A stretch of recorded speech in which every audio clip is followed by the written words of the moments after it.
স্রষ্টাকে খুশি করা আমাদের পরিবার পরিজন বন্ধুদের খুশি করার চেয়ে বেশি গুরুত্বপূর্ণ। তাহলে যারা স্রষ্টার গুরুত্ব বোঝেন, সর্বশক্তিমান ঈশ্বরের গুরুত্ব, আলহামদুলিল্লাহ তারা গ্রহণ করেন ইসলাম। বোন, আমি আপনার কাছে জানতে চাই, আপনি কি খ্রিস্টান নাকি মুসলিম? আমি প্রায় 6 মাস যাবৎ ইসলাম অধ্যয়ন করছি। মাশাআল্লাহ। তো এখন কি আপনি বিশ্বাস করেন ঈশ্বর একজন? হ্যাঁ, করি। আপনি কি বিশ্বাস করেন যীশু খ্রিস্ট ঈশ্বর, তার উপর শান্তি বর্ষিত হোক? না, আমি করি না। আপনি কি বিশ্বাস করেন নবী মুহাম্মদ ঈশ্বরের পয়গম্বর সাল্লাল্লাহু আলাইহি সাল্লাম? হ্যাঁ। মাশাআল্লাহ। তাহলে যদি আপনি বিশ্বাস করেন ঈশ্বর একজন, আপনি বিশ্বাস করেন নবী মুহাম্মদ সাল্লাল্লাহু আলাইহি ওয়াসাল্লাম ঈশ্বরের পয়গম্বর, এবং আমার মতে আপনার 6 মাসের গবেষণা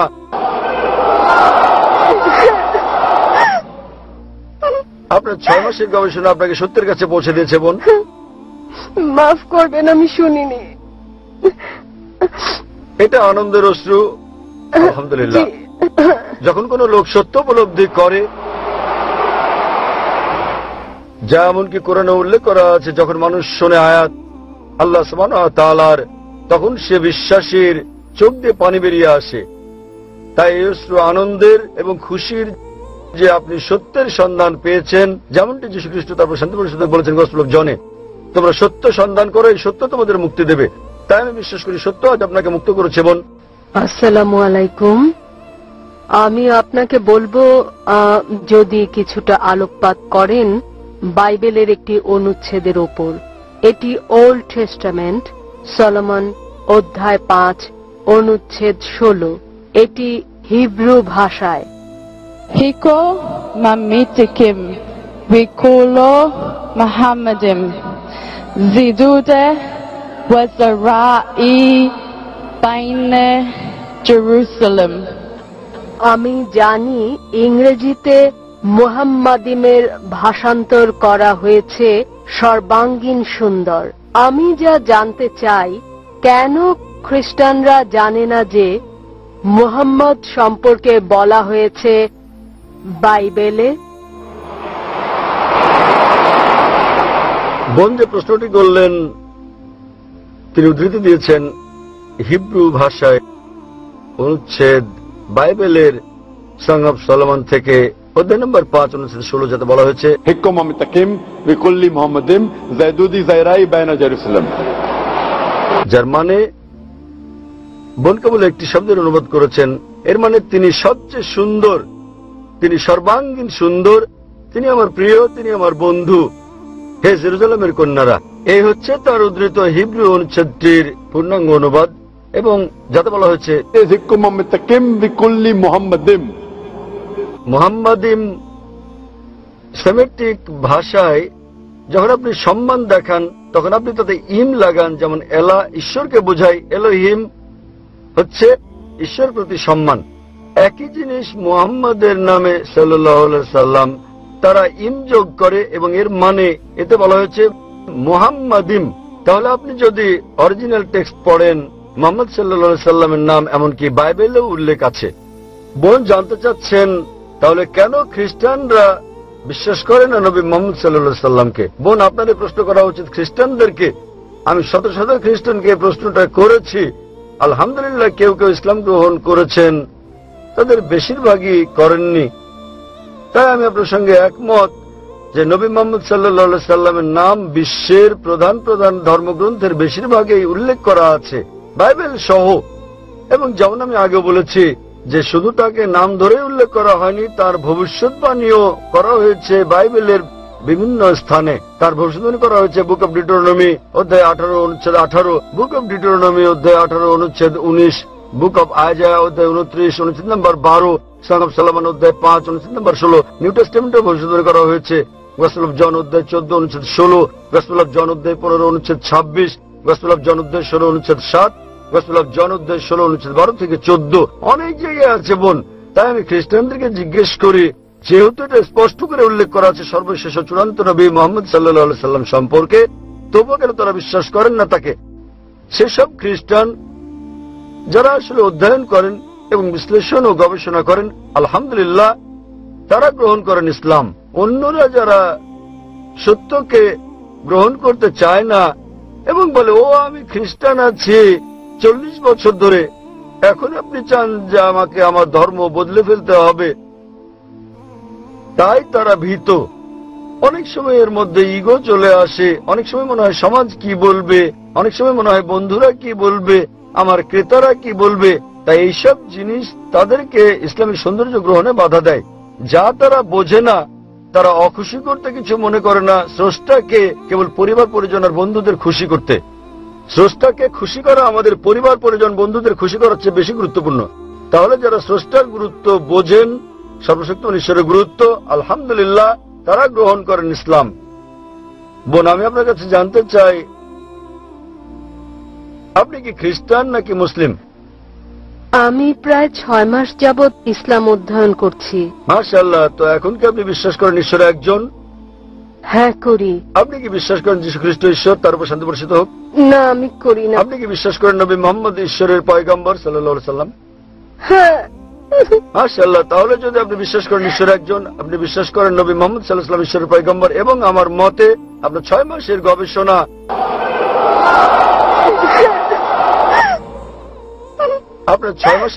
আপনাকে সত্যের কাছে পৌঁছে দিয়েছে। বোন, মাফ করবেন, আমি শুনিনি। এটা আনন্দের অশ্রু। আলহামদুলিল্লাহ। যখন কোন লোক সত্য উপলব্ধি করে, যা এমনকি কোরআনে উল্লেখ করা আছে, যখন মানুষ শোনে আয়াত আল্লাহ সুবহানাহু ওয়া তাআলার, তখন সে বিশ্বাসীর চোখ দিয়ে পানি বেরিয়ে আসে। তাই এই অশ্রু আনন্দের এবং খুশির যে আপনি সত্যের সন্ধান পেয়েছেন, যেমনটি যীশু খ্রিস্ট তারপর শান্তি বর্ষিত বলেছেন গসপেল অফ জনে, তোমরা সত্য সন্ধান করো, এই সত্য তোমাদের মুক্তি দেবে। তাই আমি বিশ্বাস করি সত্য আজ আপনাকে মুক্ত করেছে। বোন, আপনার 6 মাসের গবেষণা আপনাকে সত্যের কাছে নিয়ে এসেছে। বোন, আপনি কি ইসলাম গ্রহণ করতে চান? আলহামদুলিল্লাহ। বোন, আপনি কি ইসলাম গ্রহণ করতে চান? হ্যাঁ। কেউ কি আপনাকে বাধ্য করছে?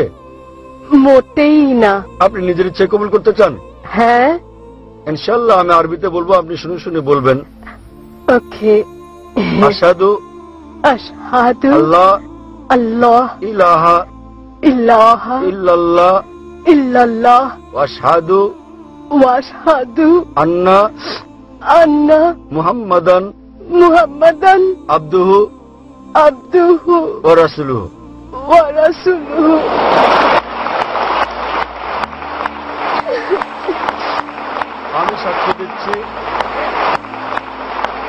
আমি সাক্ষ্য দিচ্ছি যে কোনো ইলাহ নেই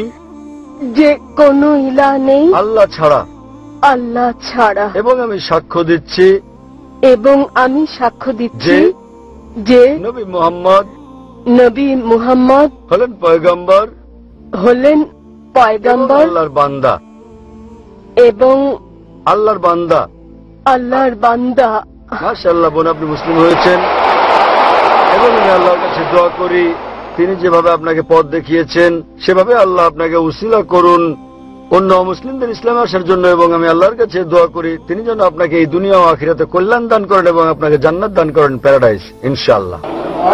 জাকির সাহেবকে আমার এক প্রশ্ন, যে স্যার আমার এটা জিজ্ঞাসা যে আজ আমি যদি 25 বছর পর ইসলাম গ্রহণ করি তো আল্লাহ তাআলা কি আমাকে গ্রহণ করবেন? যেমন কুকর্ম করেছি, সুতরাং আমার জিজ্ঞাসা যে আপনাকে, যে আমি এত অপরাধ করেছি জীবনে, যা আল্লাহ তাআলা কি আমাকে মাফ করবেন এ ব্যাপারে? বললেন যে আপনার বয়স এখন 25 বছরে আপনি অনেক ভুল কাজ করেছেন, অন্যায় কাজ করেছেন। এখন যদি ইসলাম ধর্ম কবুল করেন তাহলে আল্লাহ তাআলা কি আপনাকে মাফ করবেন? আল্লাহ রাসূল বলেছেন, যদি এক ব্যক্তি যে কেউ হোক, যতই গুনাহ করুক, হোক মুশরিক, শিরকের চেয়ে বড় গুনাহ আর একটাও নেই, হোক আপনি ডাকাতি করেছেন, আমি বলছি না আমি করি না, আমি এমনি বলছি আপনি করেননি, সে তো ভালো কথা। যদি আপনি করেও থাকেন, চুরি করেন না, যদি করতেন বা যত বড় গুনাহ করতেন, ডাকাতি করেন, চুরি করেন, ব্যভিচারী করেন, যাই করেন, আপনি করেননি, যে গুনাহ করেছেন এর চেয়ে ছোট হবে তা করে ফেলতেন। এবং আজ যদি আপনার জ্ঞানে আসে যে সেটা ভুল, আপনি ঈমান আনেন যে খোদা এক, তিনি ছাড়া কোনো মাবুদ নেই, মুহাম্মদ সাল্লাল্লাহু আলাইহি সাল্লাম শেষ পয়গম্বর, আজ আমাদের রাসূল বলেন যেন আপনি আজই জন্ম নিলেন, সকল গুনাহ মাফ। আমি কিন্তু বলতে পারি না এটা, আমি 45 বছর যাবত মুসলমান। জি আছে, আগে ভাই নামে মুসলিম ছিলাম, 21-22 বছর ধরে চর্চা করছি। এখন তো আমি নিজের বিশ্বাস হয়েছে, আমার আশা যে আমি মুসলিম। তা সত্ত্বেও আমিও ছোটখাটো ভুল করে থাকি, দোয়া করি যেন আল্লাহ তাআলা মাফ করেন, হোক ছোট ভুল বা বড় ভুল।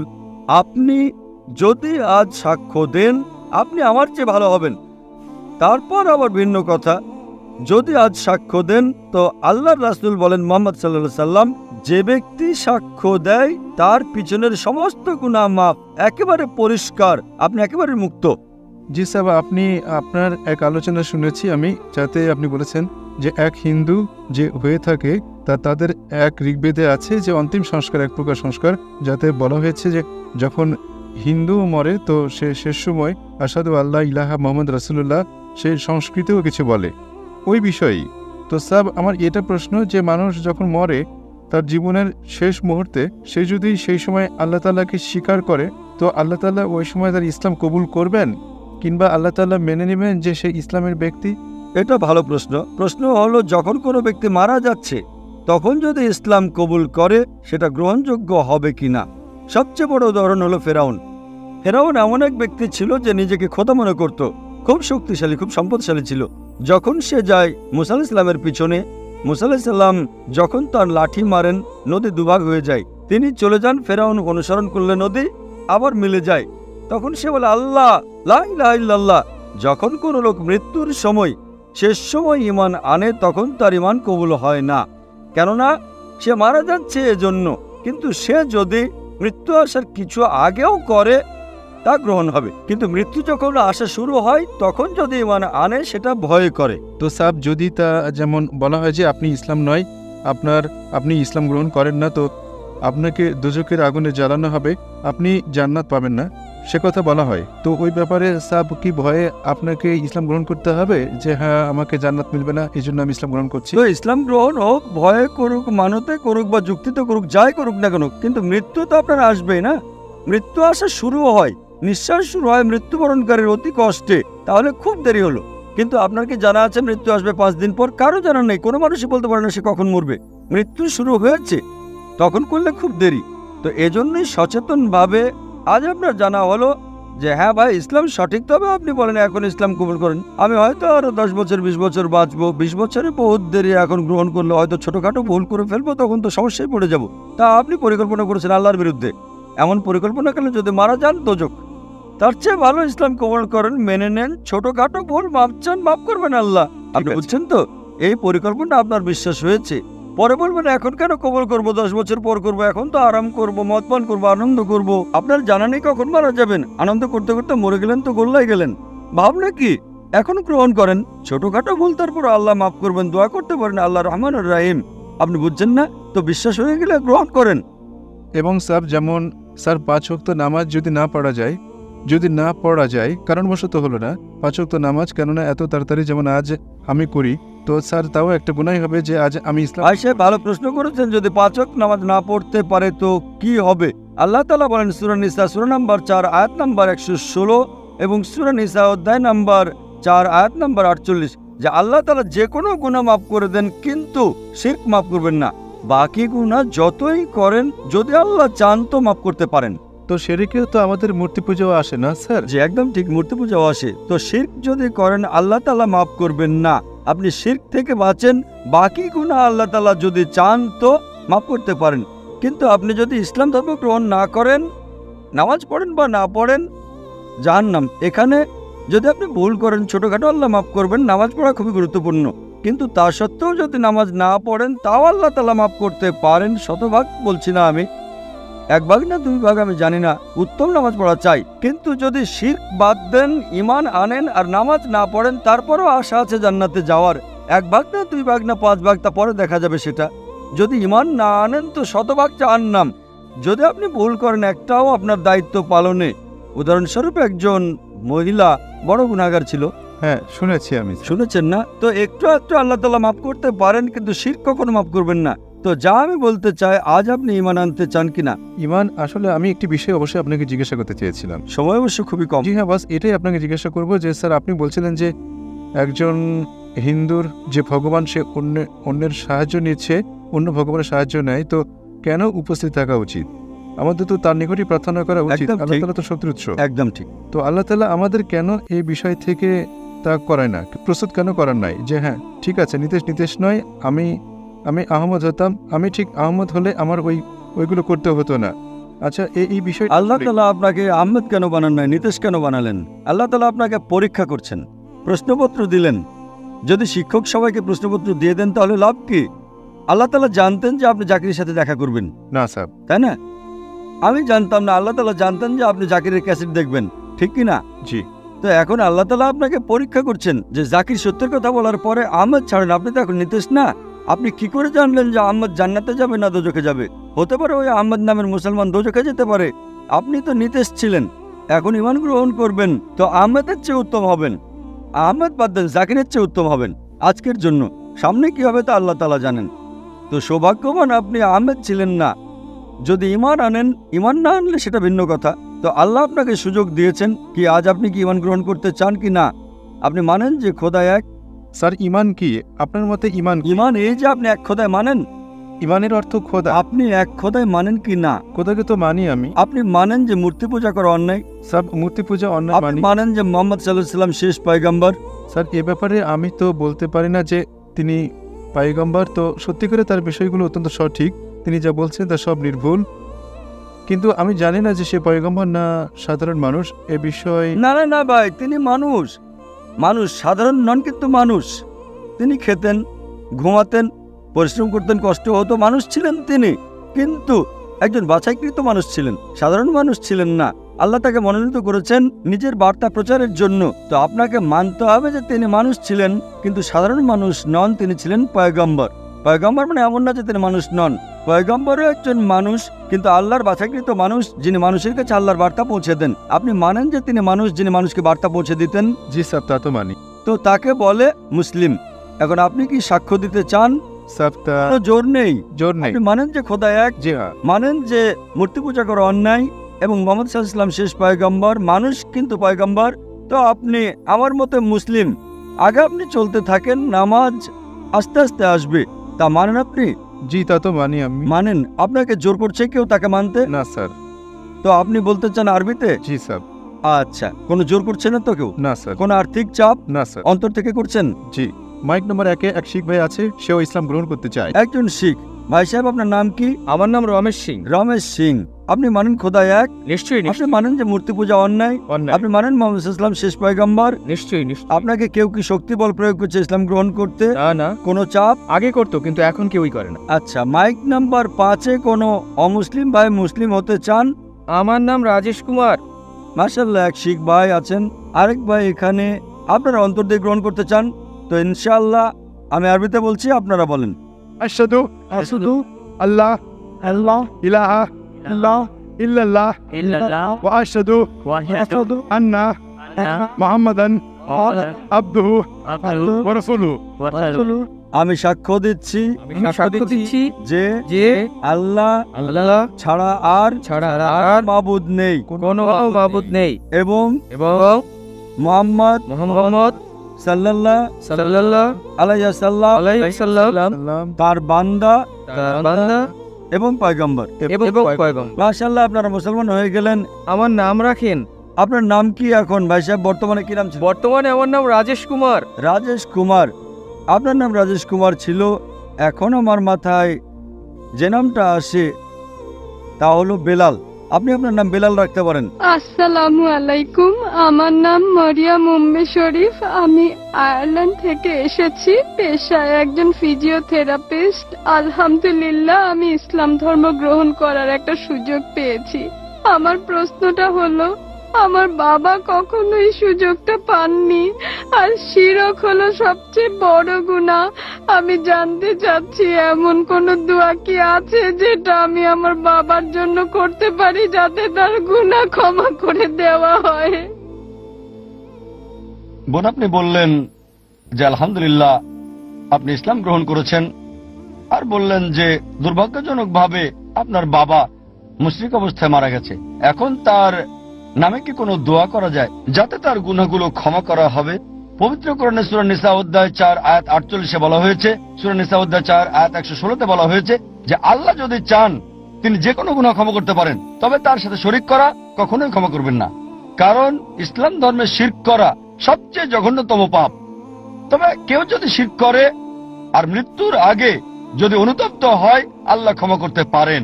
কিন্তু মুশরিক অবস্থায় মারা গেলে তার দোজখের অধিবাসী হওয়া ছাড়া কোনো উপায় নেই। এ ব্যাপারে পবিত্র কোরআনে বলা হয়েছে যে ইব্রাহিম আলাইহিস সালাম, নবী ইব্রাহিম তার বাবার জন্য দোয়া করেছিলেন যে ছিল মুশরিক। তখন আয়াত নাজিল হলো, যদি সেই লোকটা জীবিত থাকে আপনি দোয়া করতে পারবেন আল্লাহ যেন তাকে হেদায়েত করেন, হতে পারে বাবা অথবা মা অথবা ভাই, হে আল্লাহ তুমি এদের হেদায়েত করো। কিন্তু মুশরিক অবস্থায় মারা গেলে, যদি জানেন মুশরিক অবস্থায় মারা গেছে, তার জন্য দোয়া করতে পারবেন না। আপনি দোয়া করতে পারেন যে হে আল্লাহ, হে সর্বশক্তিমান, আমার সন্তানদের তুমি মুসলিম বানিয়ে দাও যারা আল্লাহর কাছে আত্মসমর্পণ করবে। এই দোয়াটা ইব্রাহিম আলাইহিস সালাম করেছিলেন। তার বাবাও ছিল একজন মুশরিক। পবিত্র কোরআনে সূরা ইব্রাহিম অধ্যায় 4 আয়াত 30 থেকে 41 আছে, তিনি দোয়া করেছিলেন আমার সন্তানেরা যেন মুসলিম হয়, আল্লাহর কাছে আত্মসমর্পণ করে। আর আপনারা জানেন তার দুই ছেলেই ইসমাইল আলাইহিস সালাম আর ইসহাক আলাইহিস সালাম, তারাও আল্লাহ তাআলার নবী হয়েছিলেন। তাই বলে আপনাকে বলবো, আপনি আল্লাহ সুবহানাহু ওয়া তাআলার কাছে দোয়া করেন যেন আপনার সন্তানেরা আল্লাহর কাছে আত্মসমর্পণ করে, সরল পথে থাকে। আশা করি উত্তরটা পেয়েছেন। আসসালামু আলাইকুম ডাক্তার সাহেব, আমার নাম অমিত কুমার এবং পেশায় একজন পেইন্টার আর্টিস্ট, আর আমি মারাঠিয়ান পরিবারে বসবাস করি। আর আমি সত্যিকারে এই যে সেকান্দার ভাই রয়েছে তার সাথে সাক্ষাৎ করি এবং তিনি আমাকে ইসলাম সম্পর্কে বলেছেন, আল্লাহ তাআলার ব্যাপারে বলেছেন এবং কোরআন শরীফের ব্যাপারে বলেছেন, আর তাদের যে রসুল রয়েছেন তার সম্পর্কে বলেছেন। তারপরে আমি আপনার যে লেকচার সিরিজ রয়েছে তিনি আমাকে দিয়েছেন এবং আমি তা দেখি। এখন অনেক বিষয় জেনে ফেলেছি। বর্তমানে এমন অবস্থা যে আমি রাতে কোরআন পড়ি, আমি মারাঠিতে কোরআন পড়ি এবং তারপর আমি সবার জন্য দোয়া করি। আমার যে মন রয়েছে সেই মন এখন মোমের মতো গলে গেছে এবং এমনটা হয় যে যখন আমি কোরআন পড়া শুরু করি তখন চোখে পানি এসে যায়।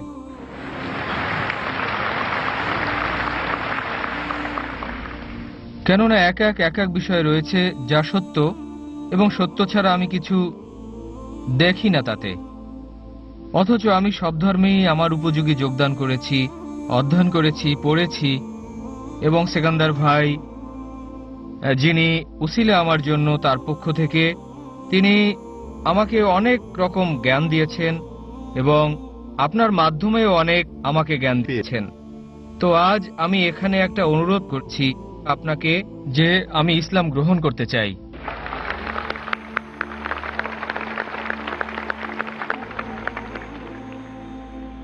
মাশাআল্লাহ, ভাই সাহেব বললেন যে অনেক সময় ধরে আপনি ইসলামের চর্চা করছেন এবং মাশাআল্লাহ কোরআন মজিদের মারাঠি অনুবাদও আপনি পড়েছেন এবং যখনই কোরআন মজিদের তর্জমা পড়েন তখনই আপনার চোখে পানি আসে।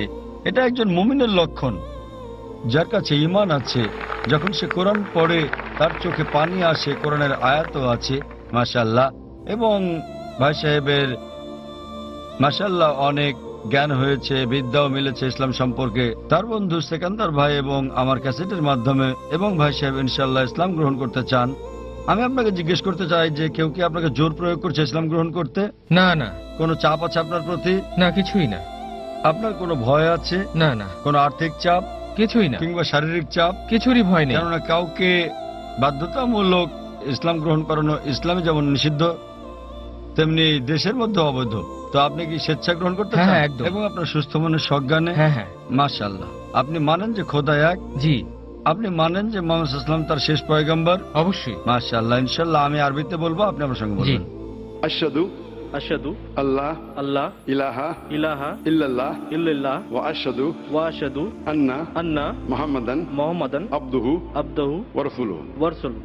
আমি সাক্ষ্য দিচ্ছি যে আল্লাহ ছাড়া কোনো মাবুদ নেই এবং মুহাম্মদ সাল্লাল্লাহু আলাইহি সাল্লাম তার বান্দা এবং রাসূল। মাশাআল্লাহ, আপনি মুসলমান হয়ে গেছেন। আচ্ছা, আমি একটা নাম চাই, আপনি দিতে পারেন? বর্তমানে আপনার নাম কি আছে? আমার নাম অমিত। অমিত, আমার মনে আসছে আপনি আপনাকে আব্দুল্লাহ বলতে পারেন। আব্দুল্লাহ মানে আল্লাহ সুবহানাহু ওয়া তাআলার বান্দা, আল্লাহ সুবহানাহু ওয়া তাআলার দাস। আপনি আপনাকে আব্দুল্লাহ বলতে পারেন। ভাই, আমার একটা অনুরোধ যে আমার জন্য সবাই দোয়া করবেন। ইনশাআল্লাহ ইনশাআল্লাহ আমিও আপনার জন্য দোয়া করব। এবং এই মজলিসে মাশাআল্লাহ এখানেও যতদূর দেখা যাচ্ছে মাশাআল্লাহ অনেক মানুষ মনে হচ্ছে, আমার কালকের থেকেও অনেক বেশি মনে হচ্ছে আমার, মাশাআল্লাহ লক্ষাধিক মানুষ আলহামদুলিল্লাহ। এবং সবার কাছে অনুরোধ করবো যে ইনশাআল্লাহ যেন আপনার জন্য দোয়া করে, যেন আপনাকে ইনশাআল্লাহ এই দুনিয়া এবং আখিরাতে আল্লাহ সুবহানাহু ওয়া তাআলা উত্তম থেকে উত্তম জীবন দান করেন। আমিন আমিন। আমি আপনাকে অনুরোধ করতে চাই যে আপনি যদি কিছু সংক্ষিপ্ত বক্তব্য মুসলিম ভাইদের জন্য দিতে পারেন, এবং হতে পারে কিছু অমুসলিম ভাইদের জন্য দিতে পারেন, কিছু 2-3 লাইন। আমার এমনটা মনে হচ্ছে এই যে ইসলাম রয়েছে তা বেঁচে থাকার একটা উপায়, এবং যেমনটা তার দৃষ্টিতে আমরা পাক পবিত্র থাকি এবং খুব ভালো কাজ করতে থাকি, এটাই সে চায়। তো এটা আমার জন্য খুব বড় ব্যাপার মনে হয়, আমাকে ব্যক্তিগতভাবে আমাকে খুব বড় ব্যাপার মনে হচ্ছে। কেননা বর্তমান সময় অনেক লোকেই অবৈধ কাজ করছে, তার মানে সে যা বলেছে সে রাস্তায় কেউই চলে না। তার মানে বিভিন্ন সমস্যা তা এজন্যই আসে যে তার কথা আমরা জেনেও আমরা তার উপরে চলতে পারি না, যার কারণে এই সকল অনেক রকমের বিপদ আসে। তাই যদি তার দেখানো পথে চলি তাহলে অনেক রকমের বিষয় সহজ হয়ে যাবে। এবং আমি মানি এটা যে এইমাত্র 20 দিন যাবত আমি কোরআন পড়ি, তো আমি অনেক দিক থেকে সাহায্য পাচ্ছি, মাশাআল্লাহ অনেক দিক থেকে সাহায্য পাচ্ছি, এবং তা কোত্থেকে আসে আমি জানি না। ব্যাস, ধন্যবাদ। যে লোক মুমিন এবং আল্লাহর প্রতি ঈমান রাখে আলহামদুলিল্লাহ আল্লাহ সুবহানাহু ওয়া তাআলা তাকে সাহায্য করে থাকেন ইনশাআল্লাহ। আসসালামু আলাইকুম স্যার, আমার নাম রশ্মি সিং। আমি আপনাকে বলতে চাই যে আমি মন থেকে ইসলাম ধর্ম গ্রহণ করতে চাই, আপনি আমাকে কলমা পড়িয়ে দিন। বোন বললেন যে আপনি ইসলাম গ্রহণ করতে চান আর আমি যেন আপনাকে কলমা পড়িয়ে দিই। বোন, আপনি কি বাংলা বোঝেন? হ্যাঁ। আপনি কি বিশ্বাস করেন আল্লাহ এক? হ্যাঁ। আপনি কি বিশ্বাস করেন মূর্তি পূজা ভুল?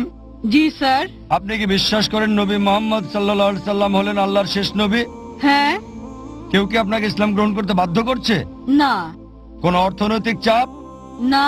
কোনো শারীরিক চাপ? না। আপনি কি স্বেচ্ছা ইসলাম গ্রহণ করছেন? জি। ঠিক আছে, ইনশাআল্লাহ আমি কলমা পড়ছি আরবিতে, আপনি সাথে পড়েন।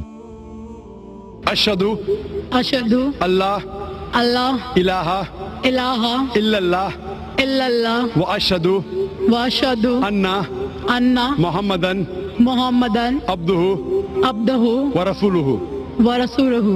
আমি সাক্ষ্য দিচ্ছি আমি সাক্ষ্য দিচ্ছি যে কোনো ঈশ্বর নাই, কোনো ঈশ্বর নেই আল্লাহ ছাড়া, আর নবী মুহাম্মদ সাল্লাল্লাহু আলাইহি সাল্লাম তার বান্দা এবং রাসূল। মাশাআল্লাহ বোন, আপনি এখন মুসলিম।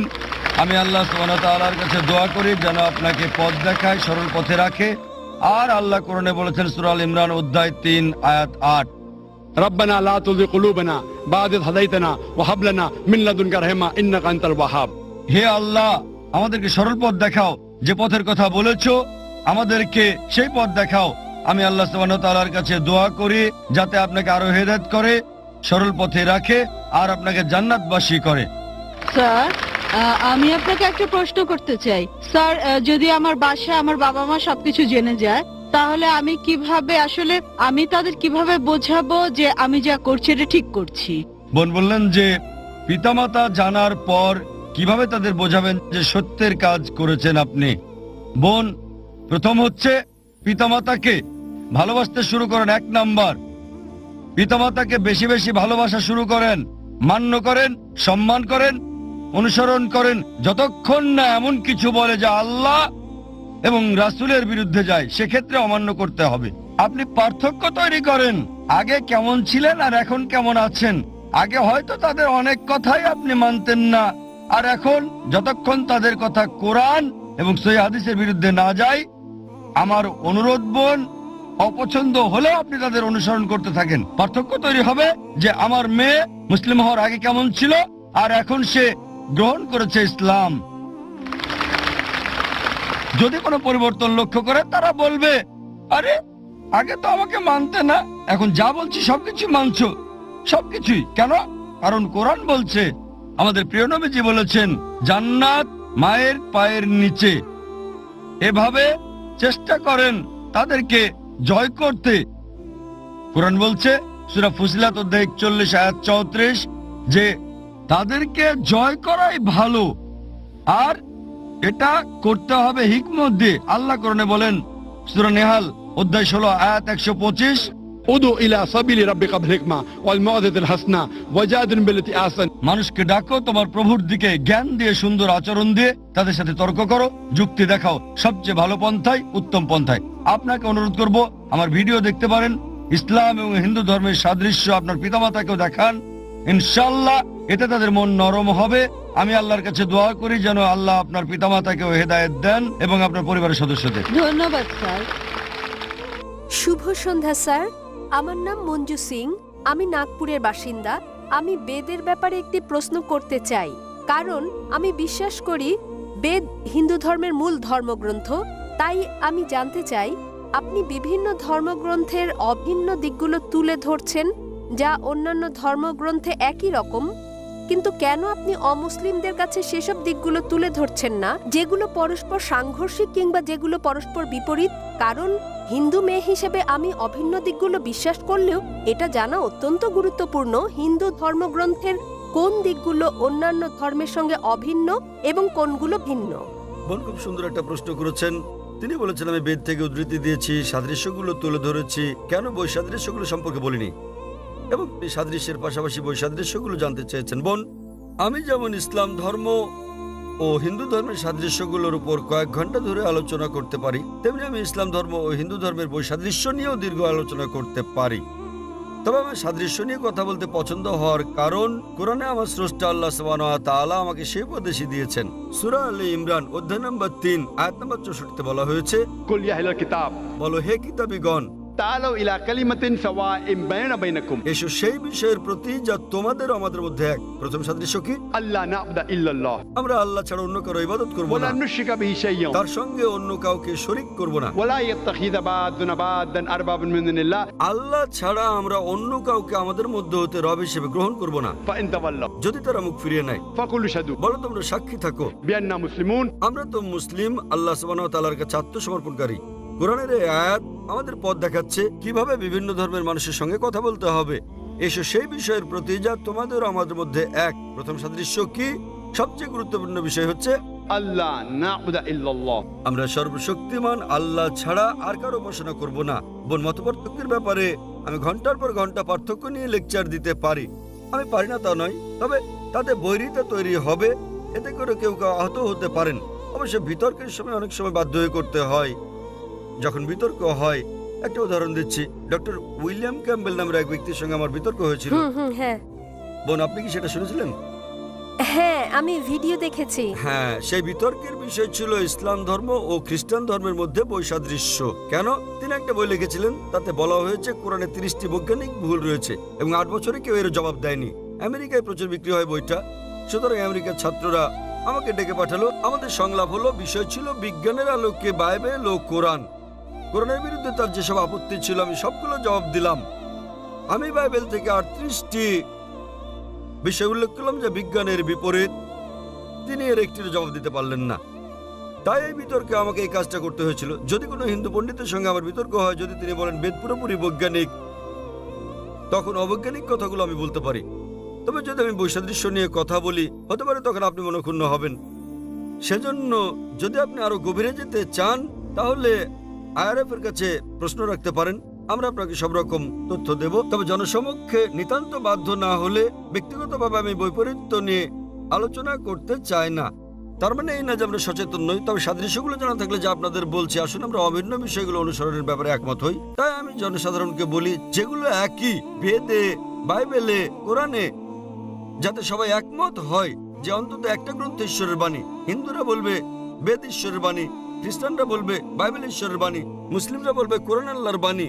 আমি তাদেরকে একটি কথা বলি যা সবাই মেনে নেবেন, আসুন আমরা মেনে নেই যে বিষয়গুলোতে মিল রয়েছে।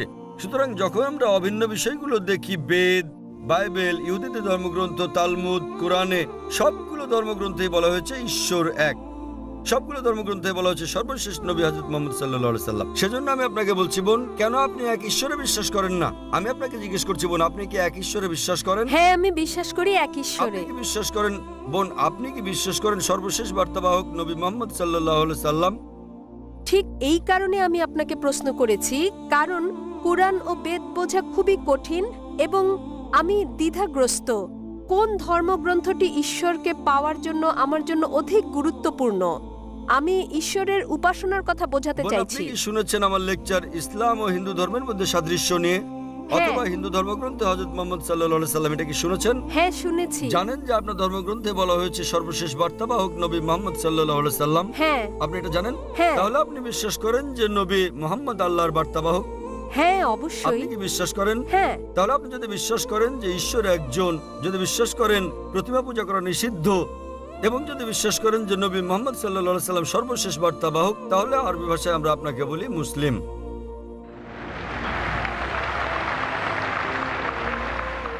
বোন, আপনি কি এক ঈশ্বরে বিশ্বাস করেন? হ্যাঁ, আমি এক ঈশ্বরে বিশ্বাস করি। প্রতিমা পূজা নিষিদ্ধ? হ্যাঁ। আপনি কি বিশ্বাস করেন ঈশ্বরের কোনো আকৃতি নেই? হ্যাঁ। কেউ বিশ্বাস করেন যে মুহাম্মদ সাল্লাল্লাহু আলাইহি সাল্লাম ঈশ্বরের বার্তাবাহক। সুতরাং যতটা আপনি অগ্রসর হয়েছেন, বেশি দূর না গেলেও এটা বিশ্বাস করেছেন যে আল্লাহ ছাড়া কোনো উপাস্য নেই এবং নবী মুহাম্মদ তার বার্তাবাহক, একথা স্বীকার করে পরোক্ষভাবে আপনি মুসলিম হয়ে গেছেন। মুসলিম মানে যে নিজেকে আল্লাহর কাছে সমর্পণ করে। আপনি নিজেকে সমর্পণ করেছেন? জানি পরোক্ষভাবে আমি একজন মুসলমান। যদি বেদ ও কুরআন একই কথা বলে থাকে তাহলে আমি আপনি পরোক্ষ হলেও কোনো সমস্যা নেই। পরোক্ষ হলেও স্বাগতম, প্রত্যক্ষ হন বা পরোক্ষ, আপনাকে আমরা স্বাগত জানাই। এখন আপনি জানেন কি কি অভিন্ন। এখন যদি বেদ বলে যে সর্বশেষ পয়গম্বর মুহাম্মদ সাল্লাল্লাহু আলাইহি সাল্লাম এবং তাকে অনুসরণ করেন, তাহলে আপনি নবী মুহাম্মদকে অনুসরণ করে পরোক্ষভাবে বেদকেই অনুসরণ করছেন। তাহলে আপনাকে জানতে হবে নবী মুহাম্মদ কি বলেছেন, তারপর আপনাকে পড়তে হবে হাদিস। তবে ধীরে ধীরে, তা আপনি এখন নার্সারিতে, তারপর জুনিয়র কেজি, তারপর সিনিয়র কেজি, তারপর প্রথম শ্রেণী, এভাবে দশম শ্রেণীতে উঠবেন।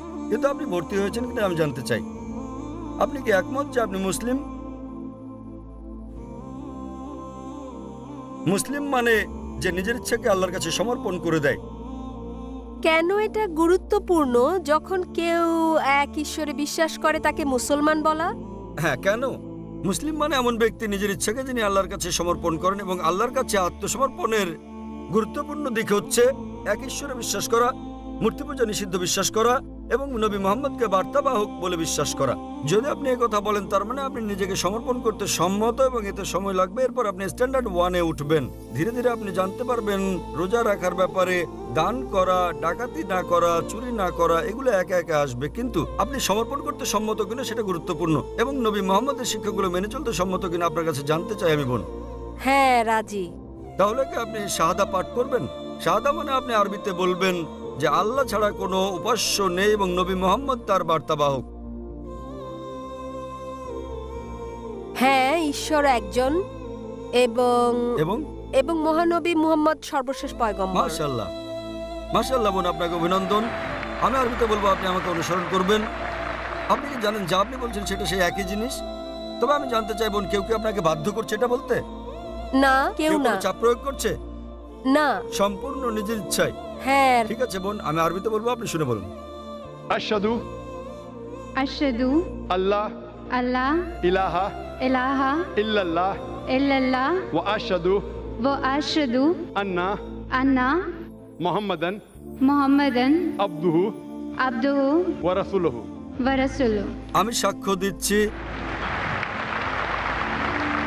আমি সাক্ষ্য দিচ্ছি, আমি সাক্ষ্য দিচ্ছি যে কোনো উপাস্য নেই, যে কোনো উপাস্য আল্লাহ নেই ছাড়া, আল্লাহ ছাড়া, এবং নবী মুহাম্মদ এবং নবী তার মুহাম্মদ উপর শান্তি বর্ষিত হোক, তার উপর শান্তি হলেন বর্ষিত হোক, আল্লাহর বান্দা হলেন আল্লাহর এবং বান্দা আল্লাহর রাসূল।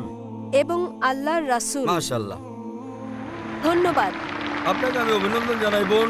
এখন আপনি ইসলামে প্রবেশ করেছেন এবং ইনশাআল্লাহ আরো জ্ঞান অর্জন করে প্রথম স্ট্যান্ডার্ড, দ্বিতীয়, তৃতীয় স্ট্যান্ডার্ড শ্রেণীতে উঠবেন। ইসলামিক রিসার্চ ফাউন্ডেশনের বন্ধুদের সংস্পর্শে থাকুন এবং আপনাকে দিক নির্দেশনা দিতে আমাদের ভালোই লাগবে। আর যদি কোনো প্রশ্ন থাকে কোরআন সম্পর্কে, ইসলাম সম্পর্কে, আপনি করতে পারেন। হিন্দু ধর্ম সম্পর্কেও কোনো প্রশ্ন থাকলে করতে পারেন। জি, আপনাকে সুস্বাগতম বোন, এবং আমি আল্লাহ তাআলার কাছে দোয়া করি তিনি যেন আপনাকে জান্নাত দান করেন। ধন্যবাদ স্যার। আমি ব্রাহ্মণ্যবাদের একজন অনুসারী, কিন্তু আমি ইসলামের অনেক কিছুই পছন্দ করি। কিন্তু ইসলামের নিয়ম অনুসরণ করতে হলে আমাকে কি ইসলামে ধর্মান্তরিত হতে হবে, নাকি আমার ব্রাহ্মণ্যবাদের ধর্ম পালন করেই আমি ইসলামের বিভিন্ন নিয়ম অনুসরণ করতে পারবো? স্যার, আমি আপনার অনেক বক্তৃতাই দেখেছি, যেমন ইসলাম ও হিন্দু ধর্মের মধ্যে সাদৃশ্য এবং আরো অনেকগুলো। আপনার বক্তৃতা আমি খুবই পছন্দ করি। বোন খুব সুন্দর একটা প্রশ্ন করলেন। তিনি বললেন যে তিনি ব্রাহ্মণিজমের একজন একনিষ্ঠ অনুসারী, কিন্তু তিনি ইসলামের বিভিন্ন বিষয় পছন্দ করেন। তার প্রশ্ন হচ্ছে যে তিনি কি ইসলামের এই সব বিষয় অনুসরণ করতে পারেন এবং একই সাথে তারা ব্রাহ্মণিজম চর্চা করতে পারেন। তিনি আমার অনেক লেকচার দেখেছেন এবং অনেকটা পছন্দ করেন। বোন, প্রথমে আপনাকে বলি যে ইসলাম বা মুসলমান হওয়া কোনো উপাধি নয়। ইসলাম আবিধানিকভাবে বোঝায় শান্তি, যা পাওয়া যায় নিজেকে আল্লাহর কাছে সমর্পণ করে। তাই যে কোনো মানুষ যদি সে তার ইচ্ছা অনিচ্ছাকে আল্লাহর কাছে সমর্পণ করে তাহলে সে একজন মুসলিম। শুধুমাত্র মোহাম্মদ, জাকির, আব্দুল্লাহ, সুলতান, শাকির নাম হলে মুসলমান হওয়া যায় না, বা ফাতিমা, আয়েশা, এইসব নামগুলো আপনাকে মুসলিম বানাবে না। মুসলমান মানে যে তার ইচ্ছা অনিচ্ছাকে আল্লাহর কাছে সমর্পণ করে। তো প্রথমেই খুঁজে বের করতে হবে আপনাকে মহান আল্লাহর আদেশ কি। বোন বলেছেন যে তিনি ব্রাহ্মণিজমের একজন একনিষ্ঠ অনুসারী এবং তিনি ইসলামেরও বিভিন্ন বিষয় পছন্দ করেন। আর তিনি আমার অনেক বক্তৃতা দেখেছেন যার মধ্যে ইসলাম ও হিন্দুইজমের সাদৃশ্য আছে। যদি এটা দেখে থাকেন তাহলে উত্তর দেওয়াটা আমার জন্য সহজ হবে, আপনার পক্ষে বোঝাটাও সুবিধা হবে। আপনি যদি দেখে থাকেন আমার হিন্দুইজম ইসলামের সাদৃশ্য নিয়ে বক্তৃতা, যেটা আমি বোধহয় প্রথম শান্তি সম্মেলন চেন্নাইয়ে দিয়েছিলাম, ইসলাম ও হিন্দু ধর্মের মধ্যে সাদৃশ্য। বোন, আপনি যদি ভেবে দেখেন, এমনকি যদি হিন্দু ধর্মের বইগুলোও পড়ে থাকেন, হিন্দু ধর্মগ্রন্থগুলো বলে যে নিজের ইচ্ছাকে ঈশ্বরের কাছে সমর্পণ করবেন। কিন্তু আমি যেটা বললাম যে সময়ের সাথে সাথে পূর্বের সকল ধর্মগ্রন্থ আগের মতো অবিকৃত অবস্থায় নেই। সেগুলো বিকৃতি এসেছে, জালিয়াতি হয়েছে, দুর্নীতি ঘটেছে। বেশিরভাগ পণ্ডিতগণই এই ধর্মগুলোর বিষয়ে, হোক সেটা হিন্দুইজম অথবা হোক খ্রিস্টানিজম অথবা ইহুদি ধর্ম, তারা একমত যে তাদের ধর্মগ্রন্থগুলো অবিকৃত রূপে সংরক্ষিত নেই। আর আপনি যদি আমার বক্তৃতা শুনে থাকেন, আমি শুরুতে যা বলেছিলাম, মহাভারত একটা গল্প যা অর্জুনের পিতামহ কর্তৃক বর্ণিত। এতে আছে ৮,০০০ শ্লোক। এরপর সময়ের সাথে সাথে পরিবর্তিত হতে হতে এতে চলে এলো ২৪,০০০ শ্লোক। এখন এর মধ্যে আছে ১ লক্ষের বেশি শ্লোক। এটি কার কথা? মহাভারতের পণ্ডিতগণের। তো সময়ের সাথে সাথে সেগুলোতে হস্তক্ষেপ হয়েছে, তথ্য বিকৃতি ঘটেছে, কিন্তু তা সত্ত্বেও এরকম পরিবর্তনের পরও সবগুলো ধর্মগ্রন্থেই সর্বশক্তিমান ঈশ্বরের বাণী অবশিষ্ট রয়েছে। এবং আপনি যদি আমার বক্তৃতা শুনে থাকেন, সকল ধর্মের মূল কথা হচ্ছে সর্বশক্তিমান ঈশ্বর একজনই। তার কোনো মূর্তি নেই, তার কোনো ছবি নেই। সবগুলো ধর্মই বলে থাকে ঈশ্বর একজনই। আপনি হয়তো শুনেছেন আমার লেকচারে, আমি বলেছিলাম বিভিন্ন জায়গায়, যেমন ছান্দোক্য উপনিষদে অধ্যায় নম্বর ৬ অনুচ্ছেদ নম্বর ২ শ্লোক ১, মহান ঈশ্বর এক, অদ্বিতীয়। এবং শ্বেতাবতার উপনিষদ অধ্যায় নম্বর ৪ শ্লোক নম্বর ১৯ এবং যজুর্বেদ অধ্যায় ৩২ শ্লোক ৩ বলা আছে, মহান ঈশ্বরের কোনো প্রতিমা নেই, তার কোনো ছবি নেই। প্রতিমা মানে হচ্ছে মূর্তি, ফটোগ্রাফ, রেখাচিত্র, ছবি, ভাস্কর্য, মূর্তি, পুতুল। তাই ঈশ্বরের কোনো প্রতিমূর্তি নেই, কোনো ফটোগ্রাফ নেই, কোনো রেখাচিত্র নেই, কোনো ছবি নেই, কোনো ভাস্কর্য নেই, কোনো মূর্তি নেই, কোনো পুতুল নেই। তাই সকল ধর্মগ্রন্থই জোর দেয় সর্বশক্তিমান ঈশ্বরের একত্বের উপর। আর হিন্দু ধর্মের ব্রহ্মসূত্রটি হচ্ছে एकम ब्रह्म द्योतय नास्ते नैना नास्ते किंचन, भगवान एक ही है, दूसरा नहीं है, नहीं है, नहीं है, जरा भी नहीं है। ঈশ্বর একজনই, দ্বিতীয় কেউ নেই, কেউ নেই, কেউ নেই, কোথাও কেউ নেই।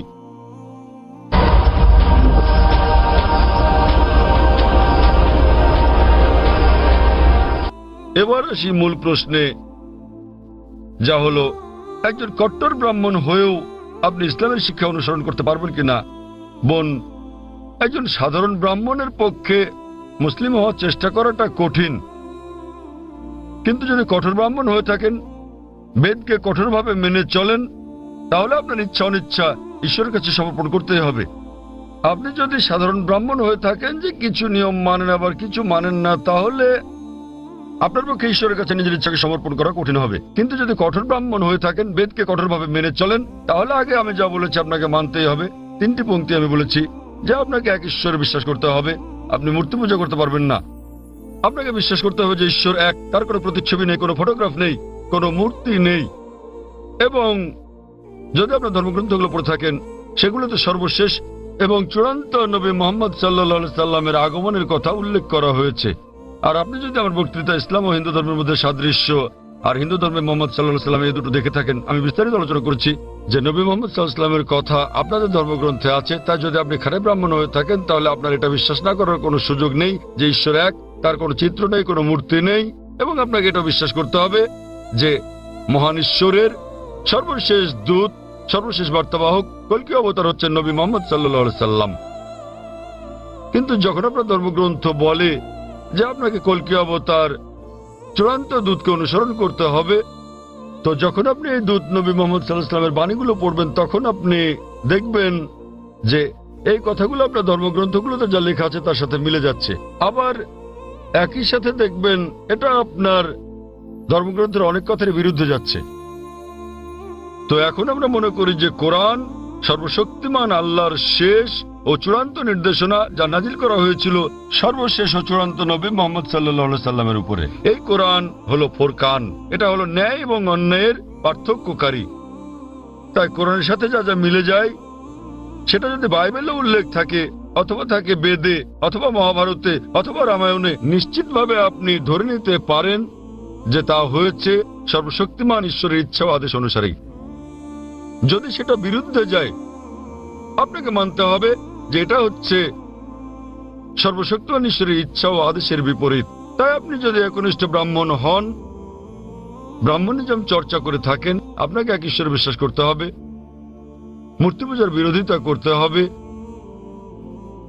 আর আপনি যদি আমার সেই বক্তৃতা ইসলাম ও হিন্দু ধর্মের সাদৃশ্য শুনে থাকেন, সেখানে যা বলা হয়েছে, আপনি যদি কমপক্ষে ইনশাআল্লাহ এগুলো আপনাকে জান্নাতে নেওয়ার জন্য যথেষ্ট হবে ইনশাআল্লাহ। তাই আপনি যদি আমার বক্তৃতা ইসলাম ও হিন্দু ধর্মের মধ্যে সাদৃশ্য শুনে থাকেন, সর্বশক্তিমান ঈশ্বরের একত্ববাদ সম্বন্ধে, নবী মুহাম্মদ সাল্লাল্লাহু আলাইহি সাল্লাম সম্বন্ধে, কিভাবে সালাত আদায় করা যায়, মদ খাওয়া যাবে না, শুকরের মাংস খাওয়া যাবে না, যা কোরআনের সাথে সাথে আপনাদের ধর্মগ্রন্থ বলা আছে, আপনাদের বেদে শালীনতার বিষয়ে বলা আছে যে মহিলাদের নিজেদের আবৃত রাখা উচিত, যা কোরআনেও বলা আছে। তাই আমার সেই বক্তৃতায় যা যা আমি বলেছি, আরো অনেক বিষয় আছে, কিন্তু আপনি যদি শুধু এই বিষয়গুলো ভালোভাবে অনুসরণ করেন বোন, ইনশাল্লাহ ইনশাল্লাহ এগুলো আপনাকে এই পরীক্ষায় পাশ করিয়ে দেওয়ার জন্য যথেষ্ট।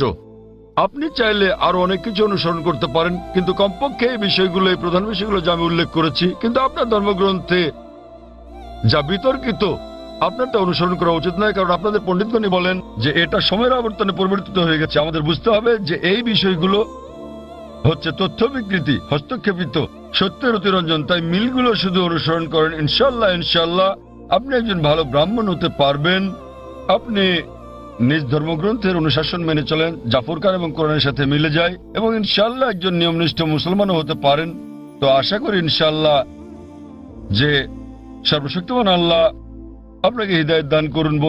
বোন, আপনি কি বিশ্বাস করেন ইসলাম ও হিন্দু ধর্মের সাদৃশ্য নিয়ে আমি আলোচনায় যে কথাগুলো বলেছিলাম? হ্যাঁ স্যার, পুরোপুরি। বোন, আমার লেকচারের কথাগুলোর সঙ্গে আপনি একমত? জি স্যার।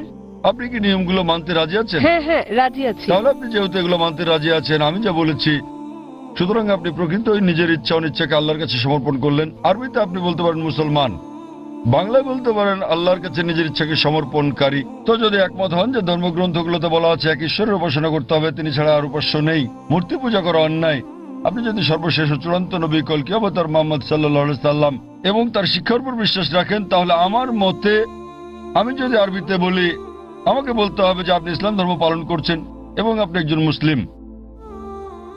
বোন, আপনি কি একমত আছেন? জি স্যার, একমত। তাহলে আপনি কি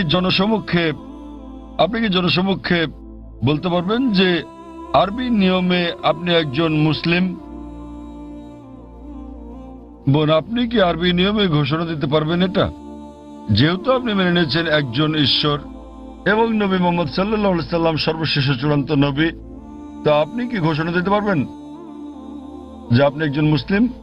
আমি বলছি না যে আমি একজন মুসলিম, যদিও আপনি যা বলেছেন আমি তার সাথে একমত। এখন আপনি যদি মেনে নেন যে ঈশ্বর একজন এবং তার কোনো মূর্তি বা ছবি নেই এবং একমাত্র তারই উপাসনা করতে হবে, আর আপনি যদি মেনে নেন যে নবী মোহাম্মদ সাল্লাল্লাহু আলাইহি সাল্লাম আল্লাহ প্রেরিত দূত, এই দুটোই যথেষ্ট আপনাকে ইসলাম ধর্মের জগতে নিয়ে আসার জন্য, আপনি পাশ করেছেন। অন্যান্য বিষয়গুলো পরে আসবে। তা আপনি যদি মানেন ঈশ্বর এক, তার কোনো প্রতিচ্ছবি নেই, আপনি যদি মূর্তি পূজা করতে অস্বীকার করেন এবং আপনি মানেন যে নবী মোহাম্মদ সাল্লাল্লাহু আলাইহি সাল্লাম শেষ ও চূড়ান্ত নবী, তাহলে আপনি এই জগতে প্রবেশ করতে পারবেন ইনশাআল্লাহ, অথবা সঠিকভাবে বলতে গেলে এই জীবন দর্শনে। এবং ইনশাআল্লাহ এভাবে চর্চা চালিয়ে গেলে আপনি কি এই জীবন ধারায় আসতে চান বোন? ঈশ্বর, হ্যাঁ, এই তো ইনশাআল্লাহ, মাশাআল্লাহ। তো বোন, আমি আবারও আপনাকে জিজ্ঞেস করতে চাই আনুষ্ঠানিকভাবে, বোন, আপনি কি বিশ্বাস করেন যে এক ঈশ্বর? হ্যাঁ, করি। বিশ্বাস করেন যে সর্বশক্তিমান ঈশ্বর ছাড়া আর কারো উপাসনা করা উচিত নয়? হ্যাঁ হ্যাঁ। আপনি কি একমত যে মূর্তি পূজা ঠিক নয়? পুরোপুরি না হলেও কিছুটা একমত। না, দেখলেন তো, পুরোপুরি না কিছুটা, এটাই বলতে পারছেন না। আপনি এটা বলতে পারেন না যে কেকটা খেতে চাই, পেতে চাই। মূর্তি পূজা করা সঠিক নয়, নতুবা সঠিক। এর মানে ঈশ্বরের কাছে প্রার্থনার জন্য আপনার মূর্তি পূজার সাহায্য নিতে হবে না, কোনো মূর্তি পূজা করতে হবে না। আপনি কি মানেন যে ঈশ্বরের কোনো প্রতিরূপ নেই? হ্যাঁ। আচ্ছা, আপনি মানেন, এর মানে আপনি বলছেন ঈশ্বরের কোনো প্রতিমূর্তি নেই? হ্যাঁ। ঠিক আছে, আপনি কি মানেন যে নবী মোহাম্মদ সাল্লাল্লাহু আলাইহি সাল্লাম সর্বশেষ চূড়ান্ত নবী? আমি আসলে এইটুকু পর্যন্ত ভালো করে জানি না, কিন্তু অন্যগুলো আপনি যা বলেছেন আমি মানছি, কিন্তু আমি আসলেই সর্বশেষ বিষয়গুলো জানি না। আপনি কি মানেন যে তিনি আল্লাহ প্রেরিত দূত? হ্যাঁ, মানি। আপনি মানেন তিনি আল্লাহর দূত? হ্যাঁ। চমৎকার, চর্চাটাই আসল। একজন নির্ভেজাল মুসলিম হওয়া সহজ কথা নয়, আমরাও চেষ্টা করছি। তো বোন, আমি যদি বলি আপনি কি আমার সাথে কালিমায়ে শাহাদা পাঠ করবেন? আপনি কি শাহাদাত পাঠ করবেন, যা আসলে আরবিতে একটা ঘোষণা, ওই একই কথা যা আমি বলেছি যে আল্লাহ ছাড়া কোনো প্রভু নেই আর নবী মোহাম্মদ সাল্লাল্লাহু আলাইহি সাল্লাম তার দূত? আরবিতে এটা বলতে চান? হ্যাঁ স্যার, অবশ্যই। বেশ, আমি আরবিতে বলবো, আপনি আমার সাথে সাথে বলবেন, আর পরে এটার অনুবাদও বলবো। ঠিক আছে।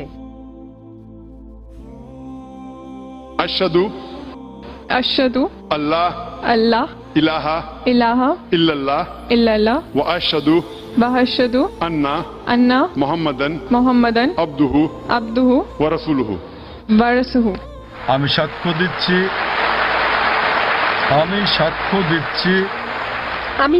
দিচ্ছি যে কোনো উপাস্য নেই আল্লাহ ছাড়া, আর আমি সাক্ষ্য দিচ্ছি যে নবী মোহাম্মদ সাল্লাল্লাহু আলাইহি সাল্লাম হলেন আল্লাহর বান্দা এবং রাসূল। মাশাআল্লাহ বোন, এখন আপনি একজন মুসলিম এবং আমি প্রার্থনা করছি যেন আল্লাহ সুবহানাহু ওয়া তাআলা আপনাকে পথ প্রদর্শন করেন। আর আমি চাই যে ইনশাআল্লাহ সকল ভাই বোনেরা যখনই কেউ ইসলাম গ্রহণ করবেন, আপনারা তাকে জ্ঞানের দিক থেকে সাহায্য করবেন, এভাবে আপনারা সমাজসেবা করতে পারেন। বোন, আপনার কাছে একটা অনুরোধ আমার, যে ইনশাআল্লাহ আপনি কোরআন অনুবাদ সহ পড়বেন, এমনকি যদি আগেও পড়ে থাকেন তবুও, এবং নির্দেশনাগুলো মেনে চলবেন, এবং ইনশাআল্লাহ আপনি তখন আল্লাহর কাছে নিজের ইচ্ছা সমর্পণকারী একজন নিষ্ঠাবান মানুষ হতে পারবেন। আর আমাদের জন্য দোয়া করবেন বোন। আমার নাম শ্রীনিবাস, একটা কুরিয়ার কোম্পানিতে চাকরি করি। আমি একেবারে সেই ছোটবেলা থেকেই সত্যিকারের ধর্মকে খুঁজে বেড়াচ্ছি। আর আমি তারপর এক সময় কোরআনের কিছু কথা শুনলাম। আমি যখন দক্ষিণ ভারতে ছিলাম সেখানে অনেক জায়গায় গিয়েছি, আর এভাবে যাতায়াত করার সময় আমার সাথে অনেক মুসলমানের কথাবার্তা হয়েছে, তাদের সাথে কোরআন নিয়ে কথা বলেছি। আমি আল্লাহর কাছে প্রার্থনা করতাম। তারপর দেখা হলো জাহাঙ্গীর ভাই আর কায়েদা দিদির সাথে, তাদের কাছে কোরআন সম্পর্কে জানলাম, আর আমি কোরআনের কথাগুলো মন থেকে মানলাম। আমি আনন্দের সাথে জানাচ্ছি যে আজ বিকেলে আমি মুসলমান হয়েছি। আলহামদুলিল্লাহ।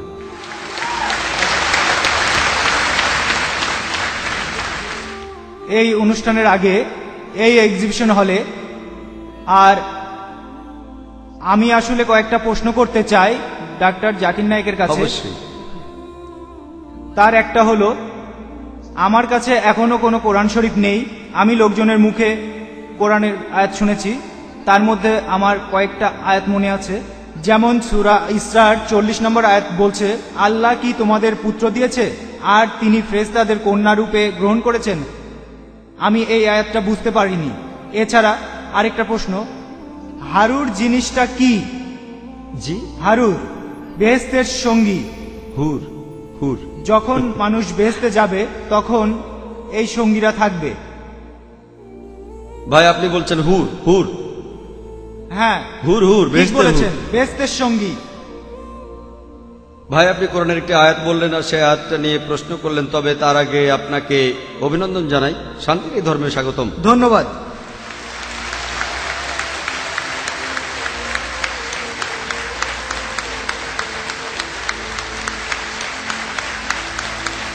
অনুরোধ করব অনুবাদ সহ পবিত্র কোরআনের একটি কপি নিয়ে আসতে। প্লিজ একটা কপি নিয়ে আসুন ইনশাল্লাহ। আর দেখবেন যেন অনুবাদটাও সেখানে থাকে। আমি আপনাকে কোরআনের একটি অনুবাদ দেব যাতে আপনি পড়ে বুঝতে পারেন ইনশাল্লাহ। এবার আপনার প্রশ্নটা, পবিত্র কোরআনের একটি আয়াতে বলা হয়েছে যে তোমরা কি কন্যাদের আল্লাহকে দিচ্ছ আর পুত্ররা তোমাদের। এই আয়াতে যেটা বলা হয়েছে, আর আমার লেকচারও বলেছি, আল্লাহ পবিত্র কোরআনের সূরা ইখলাসের 3 নম্বর আয়াতে বলছেন, লাম ইয়ালিদ ওয়া লাম ইউলাদ, তিনি জন্মাননি, জন্ম দেননি, মহান সৃষ্টিকর্তা, তার কোনো সন্তান নেই। এখানে তর্কের খাতিরে বলা হচ্ছে যে তোমরা আল্লাহকে সন্তান, আল্লাহকে শুধু সন্তানই দিচ্ছ না, তাকে কন্যা সন্তান দিচ্ছ, আর পুত্ররা তোমাদের। এটা একটা রূপক প্রশ্ন। আল্লাহকে কোনো সন্তান দেওয়াটাই ভুল। আর শুধু সন্তানই দিচ্ছ না, তাকে কন্যা সন্তান দিচ্ছ, আর পুত্ররা তোমাদের। এটার অর্থ তোমরা আল্লাহকে ছোট করছো, কারণ শেষ সময় মানুষের সমাজে পুত্র সন্তানকে অনেক সম্মান দেওয়া হতো। তাহলে আল্লাহকে ছোট করছে কেন? আল্লাহ পবিত্র কোরআনে বলছেন, সূরা মারিয়ামের 88 নম্বর আয়াতে আছে, ওয়াকালু তাকাযুর রহমান ওয়ালাদা, তারা বলে আল্লাহ সন্তান গ্রহণ করেছেন। লাকাদ জিতুম শাইআন ইদ্দা, তোমরা তো এক বিভৎস বিষয়ের অবতারণা করছো। তাকাদু সামাওয়াতু ইয়াতাফাত্তারনা মিনহু, যাতে আকাশমণ্ডলে বিদীর্ণ হয়ে যাবে, ফাতানশাকুল আরজু, পৃথিবী খণ্ড বিখণ্ড হবে, খায়রুল জিবালু হাদ্দা, আর পর্বতমালা চূর্ণ বিচূর্ণ হয়ে পতিত হবে। আল্লাহ বলছেন, যদি আকাশের কোনো অনুভূতি থাকতো আর তারা যদি শুনতে পেত যে আল্লাহর সন্তান আছে, তাহলে আকাশ ফেটে যেত, পাহাড় পর্বতের অনুভূতি থাকলে তারা চূর্ণ বিচূর্ণ হয়ে পতিত হতো, পৃথিবী খণ্ড বিখণ্ড হয়ে যেত। যদি বলা হয় আল্লাহর সন্তান আছে, সেটা সবচেয়ে বড় বিকৃতি। তাই আল্লাহ সুবহানাহু ওয়া তাআলা এইসব আয়াতগুলো বলেছেন রূপক হিসেবে। আল্লাহ আরো বলেছেন, তাদেরকে বলো যদি আল্লাহর সন্তান থাকতো তাহলে আমি প্রথম তাকে সিজদা করতাম। রূপক, এটা আসলে রূপক। আল্লাহর যদি সন্তান থাকতো তাহলে আমি তাকে প্রথম সিজদা করতাম, তার মানে আল্লাহর কোনো সন্তান নেই। এইরকম কিছু রূপক পবিত্র কোরআনে আছে যে তোমরা কন্যা সন্তানদের দিচ্ছ আল্লাহকে, আর পুত্র সন্তানরা তোমাদের। এই আয়াত দিয়ে বোঝানো হচ্ছে আল্লাহর কোনো সন্তান নেই, তিনি কখনো জন্মাননি, কাউকে জন্ম দেননি। এবার দ্বিতীয় প্রশ্নে আসি, বেহেশতের সঙ্গীদের ব্যাপারে। আপনি হুরের কথা বললেন। আল্লাহ বেশ কয়েকবার হুরের কথা বলেছেন কোরআনের 4টি আয়াতে। সূরা তুরের 20 নম্বর আয়াতে, সূরা দুখানের 54 নম্বর আয়াতে, সূরা রহমানের 72 নম্বর আয়াতে, আর সূরা ওয়াকিয়ার 22 নম্বর আয়াতে 4বার বলা হয়েছে হুর, কোরআনে উল্লেখ করা হয়েছে। এখানে বলা হচ্ছে সঙ্গীতের কথা, মানে বেহেশতের সঙ্গী। ইহকালের এই জীবনটা আসলে পরীক্ষা, পরকালে যদি বেহেশতে যান সেখানকার সঙ্গী। বলা আছে তাদের চোখগুলো খুব সুন্দর হবে, তারা হবে মহিলা। একজন প্রশ্ন করেছিল যে বেহেশতে, আপনি যদি বেহেশতে যান, পুরুষরা যদি সুন্দরী মেয়েদের পায় তাহলে মহিলারা সেখানে কি পাবে? বেহেশতে গেলে পুরুষরা সুন্দর সুন্দর মেয়েদের পাবে, তাহলে মহিলারা সেখানে কি পাবে? এই প্রশ্নটা একবার আয়েশা রাদিয়াল্লাহু তাআলা আনহাকে করা হয়েছিল। মহিলারা সেটাই পাবে, তাদের হৃদয় যেটা আশা করেনি, তাদের চোখ যেটা দেখেনি, তাদের কান যেটা শোনেনি। এই হলো জান্নাতের বর্ণনা। তাহলে মহিলারা বেহেশতে সেটাই পাবে, তাদের হৃদয় যেটা কখনো আশা করেনি, তাদের চোখ যেটা দেখেনি, তাদের কান যেটা শোনেনি। এই হলো জান্নাতের বর্ণনা। এখানে সংক্ষেপে বলা হচ্ছে যে বেহেশতে কি হবে, সেখানে দুধ আর মধুর নদী থাকবে। আপনি ধনী লোক হলে এই পৃথিবীতে দুধের নদী বানাতে পারেন, কিন্তু সেই দুধ আমাদের পরিচিত দুধের চেয়ে আলাদা হবে। বেহেশতের ফল পরিচিত ফলের চেয়ে আলাদা হবে। বেহেশতের হুর আমাদের চেনা জানা মেয়েদের চেয়ে আলাদা হবে। তাদের সাথে মিস ওয়ার্ল্ড বা মিস ইউনিভার্সকে তুলনাই করা যাবে না, তারা অনেক উঁচু স্তরে। ভাই সুন্দর প্রশ্ন করেছেন, তবে তার আগে অনুরোধ করব যে ভাই মুসলমান হয়েছেন, আমি আপনাকে পবিত্র কোরআনের একটি অনুবাদ উপহার দিতে চাই। আপনি স্টেজে চলে আসুন।